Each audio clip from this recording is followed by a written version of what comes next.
Bonjour à toutes et à tous et bienvenue dans ce nouvel épisode de Radio Copalim.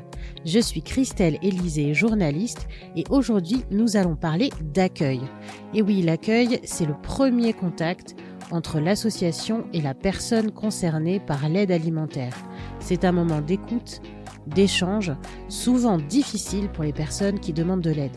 Je suis partie à la rencontre des bénévoles du Secours catholique de Muret et des Restos du Cœur des Arènes à Toulouse pour en savoir plus. C'est parti!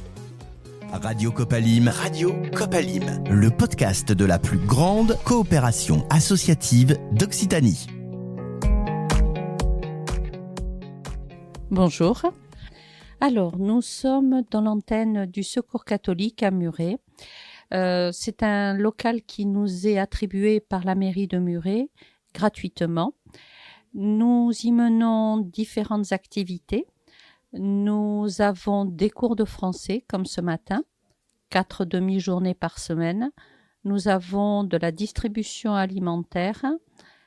Nous faisons de l'accompagnement administratif, du temps partagé, une demi-journée de soins esthétiques à la personne gratuit, un vestiaire, de l'aide au financement par le soutien sur des demandes de microcrédit et des activités ponctuelles comme des sorties à la mer ou en médiathèque ou autre. Et j'oubliais aussi le jardin partagé. La grande porte d'entrée reste la distribution alimentaire, puisque nous accueillons 750 personnes par an pour de la distribution alimentaire, soit 140 par mois. Donc à ce titre-là, les gens viennent pour un colis alimentaire, puis suite à l'accompagnement, ils peuvent être accompagnés sur d'autres demandes, besoins ou des choses qui vont apparaître dans le temps. Alors Anne, avant de parler accueil, racontez-moi votre parcours ici au Secours catholique de Muret. Alors, j'étais directrice d'école et une fois à la retraite, j'ai commencé à mettre le doigt dans cette association, dans l'aide aux Français. Puis, en ayant des compétences administratives, ça a débouché sur l'accompagnement et puis sur la coordination. Ça fait 5 ans. Aujourd'hui, j'essaye de faire le lien entre les différentes activités qui sont menées dans l'association et le Secours catholique à Toulouse. Donc, faire en sorte que nous restions une équipe, faire en sorte que les activités soient cohérentes, qu'elles soient toujours en lien avec nos valeurs. L'entraide principalement, la bienveillance, l'accueil inconditionnel. Alors Anne, vous avez parlé d'accueil inconditionnel à l'instant, on va revenir sur ce terme un peu plus tard. Expliquez-moi comment se passe le parcours des personnes accueillies chez vous. Une partie de la population que nous recevons est orientée par les assistantes sociales des MDS, des CCAS, les associations comme les Restos du Cœur, du côté des femmes, le Relais. Toutes ces associations-là, lorsqu'elles reçoivent une personne pour laquelle elles ne peuvent pas offrir une aide, pensent à nous les orienter. Après, il y a bien entendu une partie des personnes qui viennent sur conseil d'autres personnes en difficulté qui elles-mêmes sont passées par là et qui nous les adressent. Ceci étant, si nous les recevons sur rendez-vous, lorsque quelqu'un toque à la porte et qu'on est là, il va de soi que nous les recevons et que nous leur accordons du temps. Nous faisons une distribution alimentaire uniquement le jeudi sur inscription. Nous accueillons les personnes dans un premier temps en box de façon à les recevoir, voir avec eux quels sont leurs besoins, si on les accompagnera sur le long terme ou sur juste un besoin en urgence. Suite à ça, nous les écoutons pendant très très longtemps, puis nous les dirigeons vers le point de distribution alimentaire. 2 personnes les accueillent et des denrées diverses leur sont proposées, qui peuvent accepter ou refuser, en fonction de leurs besoins, de l'alimentation et un peu d'hygiène aussi. À l'issue de ça, nous leur demandons s'il leur est possible de participer ou pas au financement de cette distribution. Nous demandons un montant de 3 € pour une famille de 1 à 3 personnes et 5 € au-dessus, quel que soit le nombre de personnes. Ceci étant, un bon nombre ne participe pas et nous faisons évidemment 100. On peut quand même dire que les denrées que nous recevons sont pour partie des produits de dons de l'Europe et pour partie dons de collecte auprès de la Banque alimentaire. Et la récolte de ceci étant aléatoire, la valeur de ce que nous distribuons aux personnes est forcément aléatoire. Nous participons en achetant auprès de la Banque alimentaire et les dons de l'Europe sont donnés à titre gratuit, mais le reste, nous le payons ainsi que le transport et nous dépensons à peu près 9 000 € par an pour cela. Le nombre de familles serait à peu près constant, mais nous sommes obligés d'être vigilants quant aux critères parce que nos finances étant réduites, nous avons été obligés de passer de 15 jours, d'une distribution tous les 15 jours à une distribution toutes les 3 semaines. Donc nous recevons moins de monde et on est obligé de faire attention. Tout coûte de plus en plus cher, même auprès de la Banque alimentaire. Vous voulez bien m'en dire plus sur cet accueil en box, comme vous dites? Je vois que ce sont comme des bureaux. Nous les recevons individuellement, en binôme, de façon à pouvoir entendre les choses avec notre sensibilité, pour pouvoir être présent de façon parfaitement disponible et pour pouvoir aussi assurer une bonne compréhension de la situation. Ici, à Muret, vous accueillez une population spécifique. Quelle est-elle? La commune de Muret accueille 4 hôtels sociaux avec une majorité de population migrante. Nous avons un Prada qui accueille des personnes en demande de droit d'asile et de titre de séjour qui viennent d'arriver en France, mais nous avons 3 autres hôtels sociaux avec une majorité de personnes d'origine étrangère qui initialement auraient été à la rue et qui sont logées donc par le 115. Ces personnes ne maîtrisant pas la langue viennent sur le secours et nous leur proposons gratuitement des cours de français adaptés à leur niveau. Nous avons des cours de français le lundi et le mardi matin pour des gens qui maîtrisent mal la langue, le mercredi et le vendredi pour ceux qui ont des capacités plus évoluées. Toute l'action est menée par les bénévoles du Secours catholique. Justement, ce matin, il y a cours de français. Je suis Anne dans les locaux du Secours catholique. Mercredi, c'est donc des personnes qui parlent la langue. Voilà, ils parlent et ils s'améliorent dans l'écrit. Alors, donc la comparaison, tu peux avoir plus aussi ou moins. Hein? Jean est aussi rapide que Max.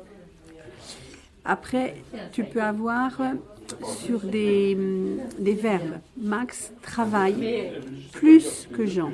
Max travaille autant que Jean. Là, on ne dira pas aussi, on dira autant. Autant, c'est l'égalité. Voilà, j'en ai autant. Ou il travaille moins. Voilà, donc le mot autant, il fait partie des mots de comparaison d'égalité. Oui. Voilà, parfois on dit aussi, parfois on dit autant. Retour en salle où je retrouve Jacqueline. Bénévole au Secours catholique, Jacqueline a accompagné des migrants. Elle m'explique ce qui se passe quand ils arrivent en France. Bonjour, je suis Jacqueline. Alors, le parcours d'un migrant qui arrive, il est pris en charge par une association qui s'appelle actuellement le SPADA. Autrefois, il y a eu le Forum des réfugiés, mais bon, actuellement, c'est le SPADA, mais qui fait des récits de vie tellement succincts qu'avec ça, il n'y a aucun espoir, malheureusement. Donc, nous, on a la chance d'avoir plus de temps et de pouvoir aller plus profondément, rechercher des témoignages, rechercher aussi la vie du pays, la géopolitique, avec tout ce qui se passe dans chaque pays. Et donc, ce qui nous permet de pouvoir constituer un dossier. Et la première étape, c'est l'OFPRA, qui accueille les migrants. Et là, ils sont reçus, si je ne me trompe pas, par 3 personnes. Et puis ensuite, c'est accepté, refusé, mais il y a quand même un compte rendu quand c'est refusé. On a un compte rendu, donc on peut, la seconde étape, il faut faire appel. Et là, c'est le CNDA. Là, il faut être représenté par un avocat. Et là, c'est refusé ou pas. Si c'est refusé, pour moi, ce n'est qu'une porte fermée. Il suffit d'en ouvrir une autre et de frapper à la bonne porte, parce qu'il y a des moyens aussi de faire des dossiers après à la préfecture et qui sont des dossiers exceptionnels. Je dis toujours, une porte se ferme, il faut en ouvrir une autre. Mais là, c'est un parcours qui est beaucoup plus long, parce que j'ai accompagné des dossiers pendant 6 ans, par exemple. À côté de Jacqueline se tient Chana, une personne accueillie depuis 1 an. Oui, merci. Moi, c'est Chana. J'ai connu les secours catholiques grâce à une amie. J'étais désespérée, je ne voyais pas comment faire, comment chercher à manger, donc j'étais vraiment désespérée. J'ai trouvé une amie à la rue, elle m'a parlé des secours catholiques. Je suis venue au secours catholique, j'ai pris les rendez-vous, j'étais bien accueillie. Grâce à leurs conseils, leur alimentation, donc je me suis vraiment retrouvée dans ma peau. Ils m'ont beaucoup aidé concernant mon histoire. Je ne savais pas comment s'en sortir. Ils m'ont aidé beaucoup. Là, je suis reconnue comme réfugiée grâce à eux. Je manque même le mot. Ils sont plus que ma famille. Donc, c'est une famille que j'ai trouvée ici en France. J'habite à Miré, malgré je n'ai pas les logements fixes. J'habite par-ci, par-là. Mais grâce à eux, quand je suis ici, donc je me trouve en famille, malgré il y a quelques préoccupations, quelques problèmes, mais ici vraiment, je me trouve vraiment bien accueillie. Je viens ici tous les jeudis, les cours c'est les mercredis, mais les rendez-vous de jeudi, je manque pas. Bon, il y a beaucoup de choses qui sont améliorées selon la langue de français que j'ai appris ici. J'avais quelques des difficultés. Ils m'ont beaucoup aidé. Et là, parce que je n'arrivais pas à me tenir devant des gens comme ça parler. Là, je parle un peu, je discute un peu, je comprends. J'essaie aussi d'écrire. Alors, est-ce qu'il y a une action qui vous a particulièrement marqué, Chana ? On part au pique-nique. C'est ma première fois que je suis née d'arriver au pique-nique. Donc, ça m'a beaucoup soulagée. Je ne peux pas oublier ça. C'est grâce à eux. D'asile de 10 ans. Ça m'a beaucoup épatée. J'ai dit merci à eux, de courage et de continuer vraiment jusqu'au bout. Ce qu'ils m'ont fait pour moi, bon, je manque même le mot. Je veux qu'un jour, moi aussi, je puisse les transmettre par d'autres personnes qui demandent aussi d'aide, qui sont aussi désespérées, que moi aussi, je puisse face aussi donc, de donner au retour de ce que j'ai reçu ici au Secours catholique. Moi, j'accompagne quelquefois, bon, par exemple, Chana, c'est sûr que quand Chana est arrivée, une situation dramatique, compliquée, mais une grande chance, c'est que elle est arrivée avec son dossier où il n'y avait pas grand-chose, mais elle n'était pas encore allée à Paris. Donc, il fallait s'occuper. Le Secours catholique payait le voyage pour aller à Paris, puisque malheureusement, bientôt il y aura quelque chose à Toulouse, mais là, c'était encore Paris. Donc, le Secours catholique payait le voyage aller-retour pour aller à l'OFPRA. Et donc, on avait quelques jours, on a essayé d'étoffer grâce à Internet, grâce à des associations que je ne connaissais pas, mais que j'ai trouvées. Et on est arrivé à faire un dossier un peu plus étoffé. Malheureusement, ça a été refusé, mais il y avait quand même un bon signe, parce qu'ils ne gardent jamais des pièces originales. Et là, dans son dossier, à Paris, ils avaient gardé une pièce originale. Et c'était bien dans le dossier du refus. Donc ça me laissait beaucoup d'espoir. Et puis, donc on a continué. On s'est appuyé, Chana de son côté, qui a été très active, qui a suivi tout ce qu'on lui conseillait. Et puis, on est arrivé jusqu'au CNDA, la convocation du CNDA. On avait étoffé le dossier comme on avait pu, mais nous étions au mois d'août. Les Jeux Olympiques à Paris, il fallait trouver un avocat. Et quelquefois, on a beaucoup de chance. Et on a trouvé, grâce au Secours catholique, un nom d'avocat. J'ai appelé, j'ai expliqué. Et cette avocate, justement, était toulousaine et très contente. Et elle s'est occupée de tout, ça a été formidable. Chana a été, on l'a envoyé voir les médecins légistes qui a fait un certificat. On l'a envoyé aussi à l'hôpital dans une cellule psychologique et le syndrome post-traumatique a pu être prouvé. Ça a été envoyé à l'avocate qui immédiatement a dit « j'envoie ». C'est ce qui vous motive, j'imagine. Anne ? C'est vrai que les réussites comme celles que nous avons avec Chana ne sont pas nombreuses, mais elles nous motivent pour continuer à avancer. Mais chaque fois qu'on gagne de l'aide, un accompagnement, qu'on résout une situation, oui, ça nous motive. Ça n'arrive pas souvent. Ici, nous avons plus de demandes de titres de séjour que de demandes de droit d'asile. Les demandes de titres de séjour sont de plus en plus difficiles à être validées et on se retrouve un peu désolé de voir des situations catastrophiques. Bien entendu qu'on les reçoit, bien entendu qu'on continue à les accompagner, qu'on continue à essayer de trouver des solutions pour elles, à chercher par quelle brèche on va pouvoir représenter le couvert.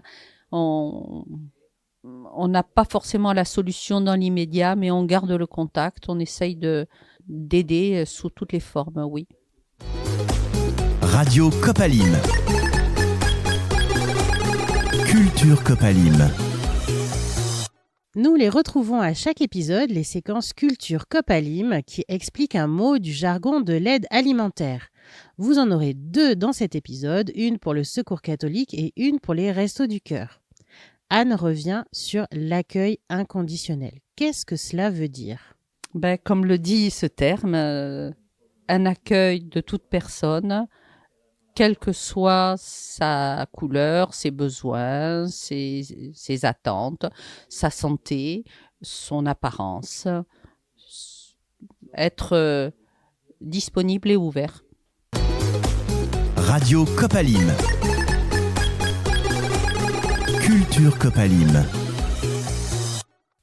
C'est au tour de Nadia, accueillie elle aussi au Secours catholique, de prendre la parole. Bonjour, c'est Nadia. Alors, je suis une accueillie depuis 3 ans. En fait, je viens un jeudi sur 3 pour l'aide alimentaire. Mais il n'y a pas que ça, il y a plusieurs chantiers d'insertion, si on peut appeler ça. Il y a le cours de français, il y a même un coin bien fait, il y a du jardinage, coin café, et voilà. Et on adore se retrouver là, les lundis après-midi, prendre un café et être en groupe avec les autres accueillis comme moi. Je travaille, mais dès que je peux, je rate pas une après-midi avec. En fait, c'est le lien social et, si vous voulez, il y a une belle ambiance. On s'y plaît tellement qu'on ne voit pas le temps passer. Alors, comment s'est passé votre accueil, Nadia? Vous vous rappelez? Alors, comment ça s'est passé? C'était mon assistante sociale parce que comme je travaillais pas et que j'ai 2 enfants, donc c'était mon assistante sociale, effectivement. Et dès que je suis venue, j'étais bien accueillie, en tout cas très très bien accueillie. Tout d'abord, on nous pose des questions si on pourra effectivement en bénéficier de cette aide alimentaire, surtout. Et puis, moi, ce que j'ai aimé la première fois, parce que j'étais un petit peu gênée de venir demander de l'aide, quand même, ça reste un pas à franchir.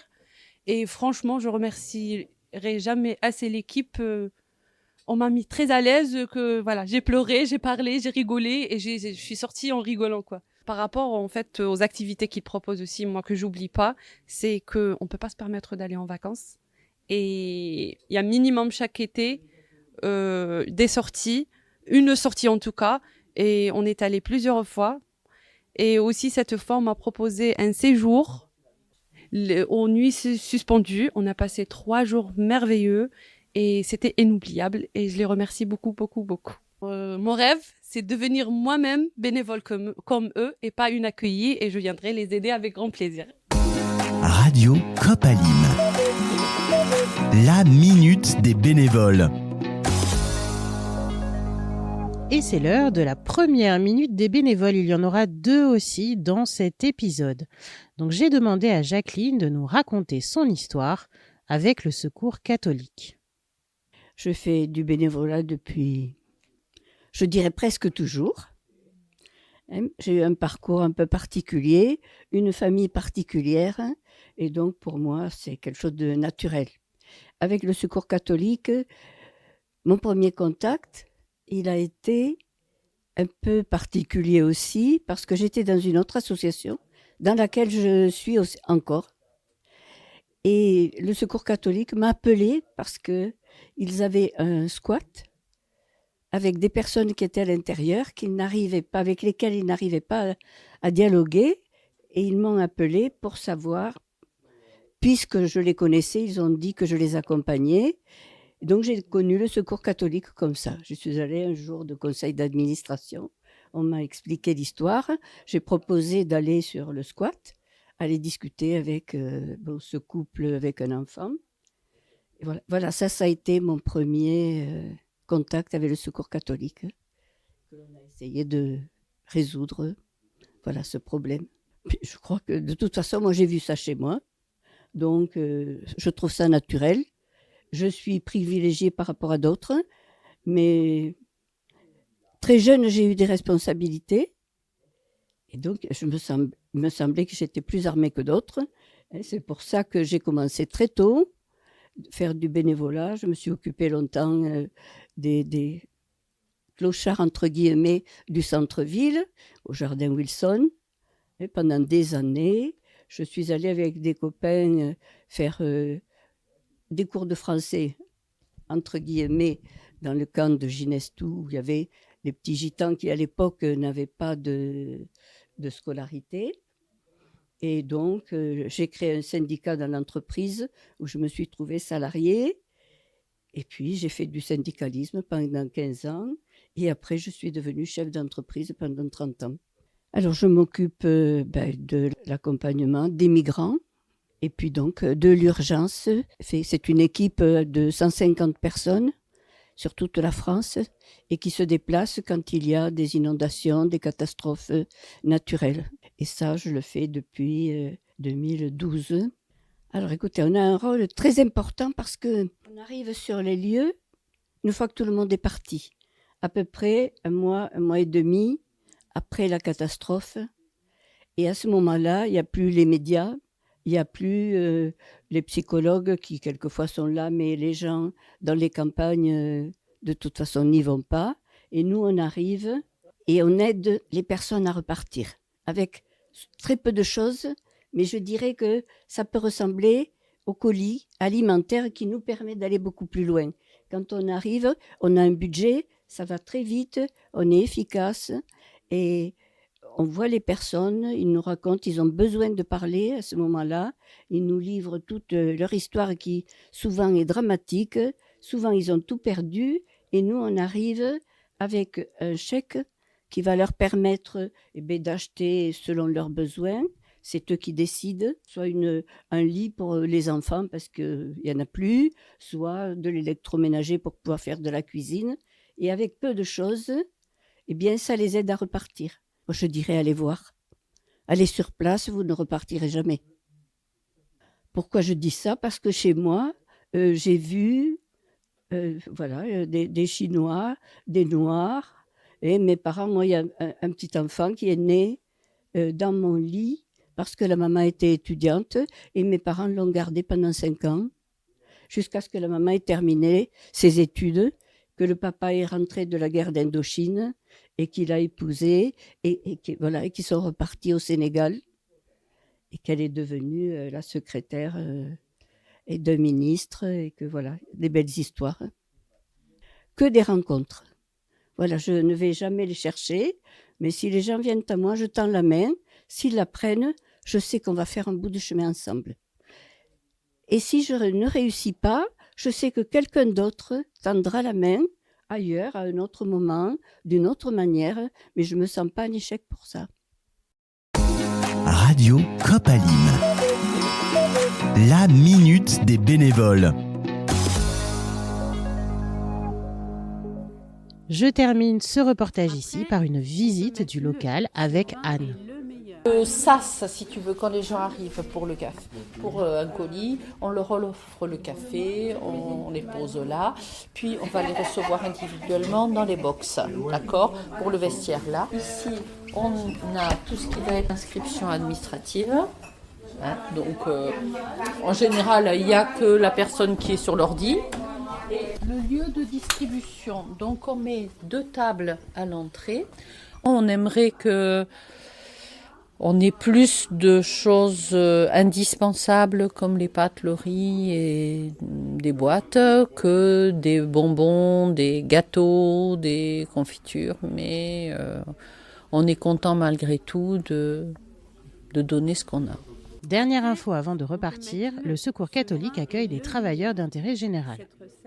Oui, régulièrement, nous accueillons un travailleur, un tige, donc, qui va faire son service pendant la durée donc prescrite et il fera cette action uniquement dans la distribution alimentaire puisqu'il est accompagné par 1 voire 2 autres personnes dans le local pour la distribution qui pourraient être garants de la qualité de son accueil et du travail mené. Radio Copalim, Radio Cop Alim.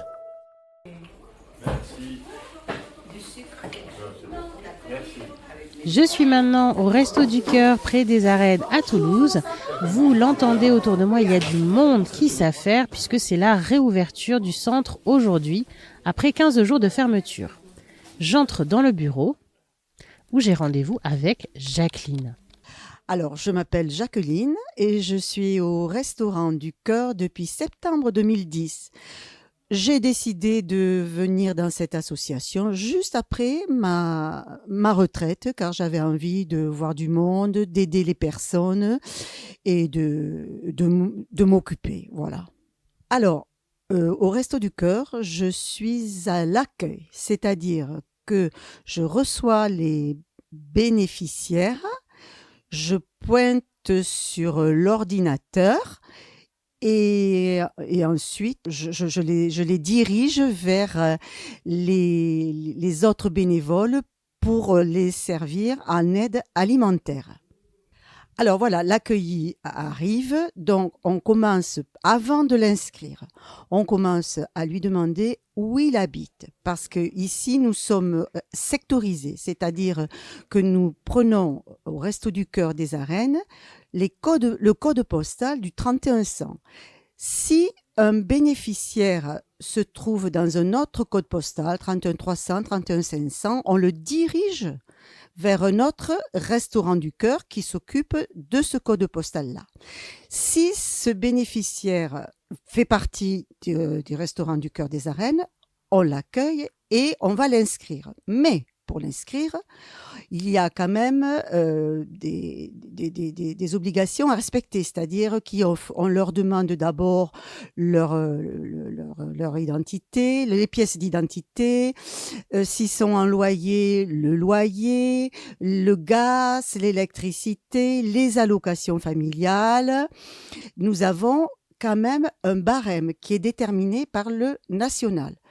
Alors, donc, ils viennent dans le bureau pour s'inscrire. Selon le barème, s'ils dépassent le barème, hélas, ils sont refusés.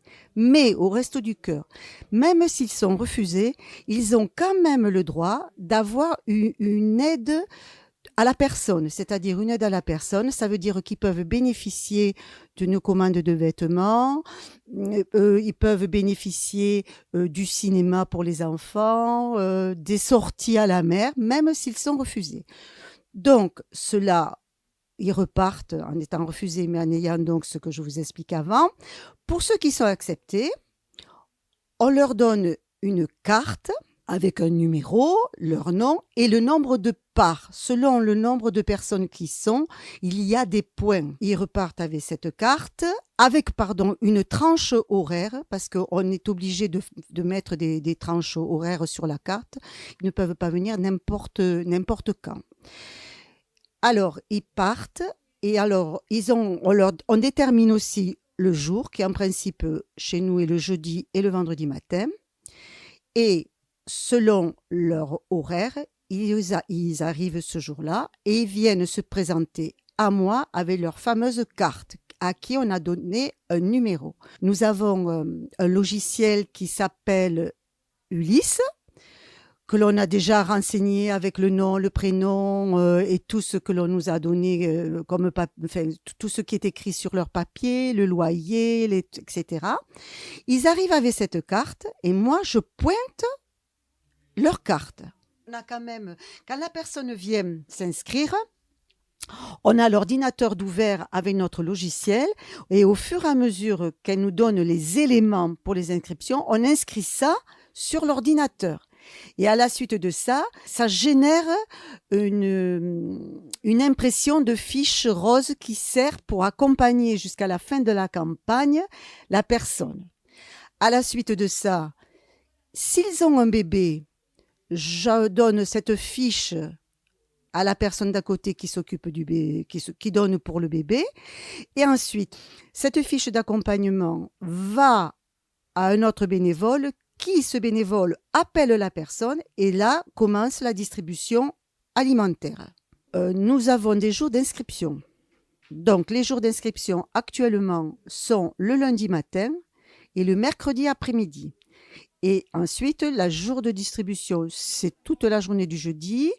Comme le jeudi actuellement est plein, on a commencé à attaquer le vendredi matin. En sachant qu'il y a l'ouverture du samedi matin, mais le samedi matin, c'est réservé aux étudiants. Il y a l'aide alimentaire, mais maintenant, le national veut que l'on travaille beaucoup sur l'aide à la personne et en particulier sur l'aide à la petite enfance. Voilà. Donc, l'aide à la personne, c'est la commande de vêtements, c'est recevoir la personne pour l'aider à faire un CV. C'est pour des micro-crédits. Puis aussi, l'aide à la personne, c'est aussi pour l'écouter, pour la conseiller, et, pour la consoler et la recevoir dans les meilleures conditions possibles. Mais l'aide à la personne prend de plus en plus... Les cadeaux de Noël, les cadeaux d'anniversaire, ça demande beaucoup, beaucoup de travail. Et donc, ils arrivent avec leur sac et un sac aussi pour les produits qui sont congelés. Donc, il faut un sac pour le produit congelé. Ils arrivent, donc on commence par les conserves. Alors, il y a des personnes qui s'occupent de faire les menus qu'on appelle, selon le nombre de points et selon le nombre de personne dans la famille. La personne qui est toute seule n'aura pas la même chose que la famille où ils sont 6 ou 7. Voilà. Donc, ils arrivent, on a dans les légumes, les gâteaux, les fruits, les conserves. Après, on fait les produits laitiers, le pain, les produits d'hygiène. Et puis ensuite, à la suite de ça, ils repartent avec leurs courses. Et la semaine suivante, ils reviennent à la même heure pour recommencer à être resservis. Alors, pour l'aide à la personne, effectivement, ils viennent sur rendez-vous. Il y a une personne dédiée à l'aide à la personne et qui vient sur rendez-vous. Ou bien, si elle a besoin le jour de la distribution d'avoir un conseil, on peut aussi la prendre. Ça dépend le cas de la personne. Alors là, Jacqueline, vous venez de m'expliquer l'inscription, mais comment est-ce que vous gardez le contact ensuite ? Alors là, si vous voulez, on a des contacts réguliers avec les personnes, effectivement. Alors, les jours de distribution, moi, à l'accueil, moi, depuis le temps que j'y suis, je connais beaucoup de personnes. Donc, je peux lui dire bonjour, comment allez-vous, voilà. Mais je ne peux pas, si vous voulez, discuter vraiment avec la personne, puisque nous avons beaucoup de monde le jour de la distribution.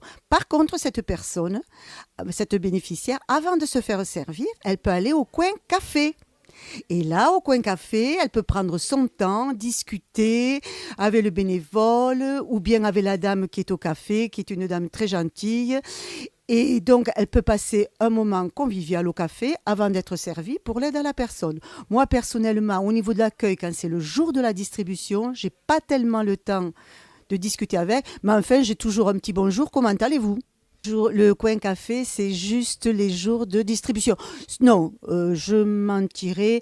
On fait quand même le café on fait le café pour les gens qui attendent pour être inscrits.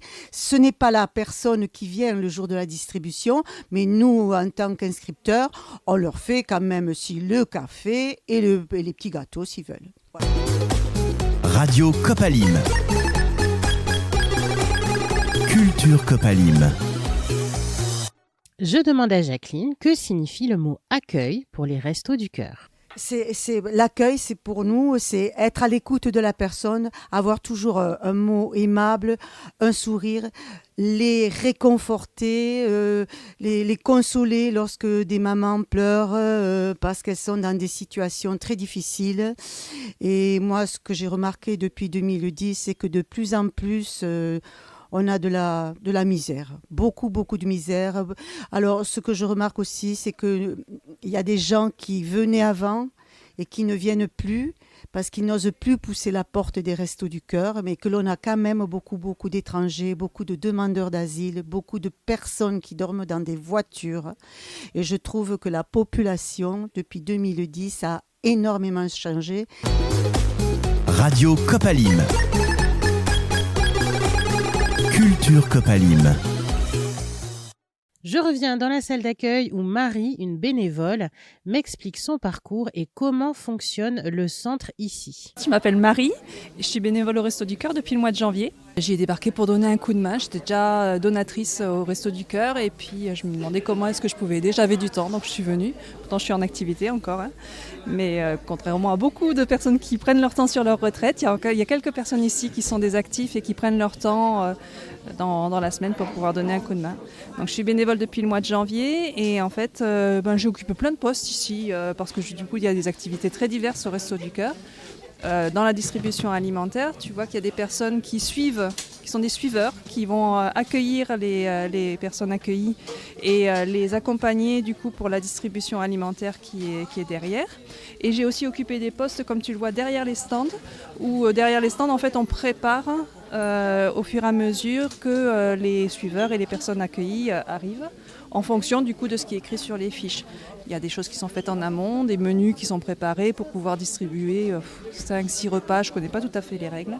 Et du coup, à chaque stand, on va distribuer du lait, des compléments alimentaires, des pâtes, des légumes, des fruits, etc., histoire de construire des repas complets et équilibrés. C'est le principe. Et comme on est sur une distribution au choix et au point, les personnes accueillies, au fur et à mesure, vont pouvoir choisir les produits qu'elles prennent. parmi tout ce qui est disponible, parce qu'en fait, on fait en fonction de ce qui nous a été donné ou en fonction de ce qu'on a pu acheter avec les dons des donateurs. Le principe des Restos du Cœur, c'est de donner gratuitement des repas ou de quoi faire des repas pour les personnes accueillies. Tout est gratuit au Resto du Cœur pour les personnes accueillies et le temps que nous on donne en tant que bénévoles est aussi évidemment un don gratuit et désintéressé. Nous, l'intérêt qu'on a, c'est justement le sourire qu'on peut donner aux gens et la bonne humeur qu'on peut avoir dans l'équipe. Alors Marie, tu le sais, on parle d'accueil dans ce numéro de Radio Copalim. Qu'est-ce que c'est pour toi ce temps d'accueil ? Alors, ça dépend des personnes, mais c'est vrai que pour pas mal de personnes accueillies, ça représente un temps pour se poser, pour pouvoir échanger du coup avec les bénévoles, pour pouvoir prendre un café, quelque part poser le sac un petit peu avant la distribution. Et c'est aussi un moment d'échange du coup avec les personnes accueillies, entre nous bénévoles et les personnes accueillies, pour recueillir leurs autres besoins que les besoins alimentaires. Parce que les restos, c'est pas que de la distribution alimentaire, c'est aussi tout un ensemble d'autres services d'aide à la personne. L'idée est que l'aide alimentaire, c'est évidemment ce pourquoi les gens viennent au resto, parce que c'est écrit dessus sur la façade, mais que derrière, en fait, si on n'aide pas les gens à sortir de la précarité au travers d'autres activités d'aide à la personne, elles vont être un peu sempiternellement. Donc on essaye du coup de les sortir de là en leur donnant d'autres choses, des vêtements, de l'aide, de l'inclusion numérique. Tu vois, hier matin, j'étais là pour faire un atelier d'inclusion numérique avec des personnes qui apprenaient à utiliser l'ordinateur. Tout ça sont des éléments qui permettent aux gens de sortir de la précarité, une activité après l'autre. Tout le monde en a parlé, je me dirige maintenant vers le fameux coin café pour la seconde minute des bénévoles avec Rolande. Radio Copalim. La minute des bénévoles. Voilà, je suis bénévole depuis bientôt 4 ans. Par le passé, j'ai toujours été dans des associations comme ça aussi. Je trouve très intéressant le contact social avec tout le monde. Et je suis la doyenne, j'ai 88 ans. La petite cafétéria, oui. Eh bien, il sert déjà à ce que les personnes y arrivent, soient accueillies avec le sourire. Et puis, ça finit par créer des liens entre les uns et les autres. On se demande des nouvelles de la famille. Enfin, voilà, on fait amis, quoi. Je propose du café, du thé, de l'eau éventuellement, des sirops, des viennoiseries ou des chocolats pour les enfants quand ils en reçoivent. Voilà, elle la ramasse la veille. Alors, je propose, quand ils rentrent, chaque jeudi, je sers énormément de café ou du thé, voilà. Toute la semaine, à part le jeudi, il faut qu'il y ait quelqu'un au coin cafétéria, oui. Et vous buvez du café, Rolande ? Il y a des centaines ici, moi j'en bois jamais. Radio Copalim. La minute des bénévoles. Sans transition, je vais rencontrer donc la Miss Sourire du jeudi, une personne accueillie. Me présenter. Alors, je m'appelle Mila. Et la première fois que j'ai découvert donc ce Resto du Cœur ici, précisément aux Arènes, c'est, de l'aide d'une assistante sociale à qui j'ai demandé de l'aide d'ailleurs à cette époque parce que j'étais perdue suite à ma vie perso et privée, quoi. Et grâce au Resto du Cœur, ça m'a énormément aidée. Alors que la première année a été très très dure pour moi. D'une, j'étais gênée. De deux, j'avais honte. Je pense comme la plupart de gens qui se retrouvent comme ça du jour au lendemain dans le besoin d'être aidés. Et donc la première année c'était difficile. La deuxième année c'était difficile encore. Je parlais avec personne. J'étais très très très réservée. Et puis j'étais un peu hystérique. Même sauvage. Et petit à petit... ils ont vu d'ailleurs mon attitude, mes comportements, et c'est ce qui a fait que ils m'ont rassurée, me mettre à l'aise, tout ça. La preuve aujourd'hui avec mamie Rolande, quand je la vois pas, elle me manque une fois par semaine, y compris tout le monde maintenant. La preuve, on me redonne des vêtements, on me redonne un sourire, on me redonne confiance en moi, ma stabilité, mon équilibre. quand même. En fait, c'est pas que juste venir remplir son panier pour manger une fois par semaine. C'est aussi cet amour, ce partage, cette compréhension, cette patience. Même souvent quand j'avais des adresses à chercher ou autres, ils étaient là aussi pour m'éclairer, m'orienter. Parce qu'à la base, j'étais pas d'ici en fait, de Toulouse. Je venais d'une autre région, d'une autre vie totalement différente, aucun rapport. Et c'est là où je me dis, prends sur toi et regarde, tu t'en sors. Et là, ça fait au moins 3 ans. Donc voilà, en gros, c'est ça. Je suis très ravie de les avoir connus et que tout se passe bien avec tout le monde. Alors Mila, vous m'avez dit que votre comportement était difficile au début. Qu'est-ce que les bénévoles ont fait pour réussir à bien vous intégrer ? Ils ont vu que que j'avais un problème. Ça se voyait sur moi. Être aussi distante, qui ne parle pas, me retirer, réserver, et puis je me mélangeais pas. Je me souviens, c'était pas les mêmes personnes évidemment à cette époque-là.